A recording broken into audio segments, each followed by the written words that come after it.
Yet another deadline set by US President Donald Trump has quietly expired, with no official response from Moscow, even as Russia escalates its military campaign against Ukraine. We'll also look into the diplomatic tensions, recent military actions, and what this all means for international stability. On July 14, 2025, Donald Trump, the President of the United States, announced a 50-day deadline for Russian President Vladimir Putin to engage in peace negotiations with Ukrainian President Volodymyr Zelensky.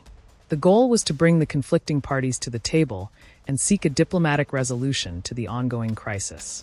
However, that deadline, initially set for September 2nd, quietly expired yesterday with no official sign of a meeting between Putin and Zelensky.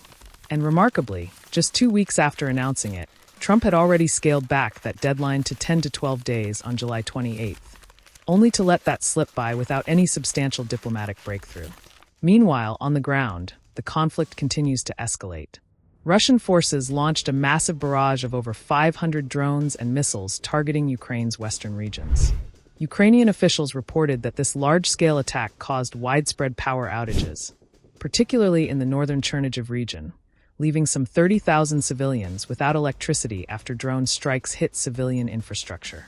Ukraine's Air Force confirmed the use of 502 drones and 24 missiles in this assault, with regional authorities reporting injuries among civilians and damage to residential homes and vital infrastructure. The attack underscores the ongoing intensity of the conflict, just as diplomatic efforts seem to stagnate. While Russia's military offensive intensifies, Vladimir Putin was in China attending the Victory Day parade alongside Chinese President Xi Jinping and North Korea's Kim Jong-un. The gathering was seen as a show of solidarity among Russia and its allies amid the ongoing conflict, but it appears that diplomatic negotiations remain elusive. Meanwhile, President Donald Trump, observing these developments from afar, expressed his disappointment in Vladimir Putin's failure to secure a peace deal in Ukraine. In a radio interview, Trump said, "I'm very disappointed in President Putin, I can say that," adding that despite their previously good relationship, Putin's recent actions have left him feeling betrayed. Since the Alaska summit, Trump has been deliberately vague about Ukraine negotiations, oscillating between threatening sanctions against Moscow and suggesting he might let Russia and Ukraine fight it out. His stance reflects the complex and often contradictory nature of international diplomacy surrounding this ongoing crisis.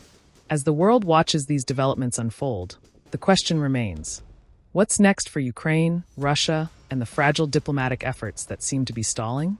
With tensions simmering and military actions escalating, the global community faces uncertain times ahead. Be sure to subscribe to the Indian Express for more in-depth updates and expert analysis on these evolving international issues. Stay informed, stay ahead.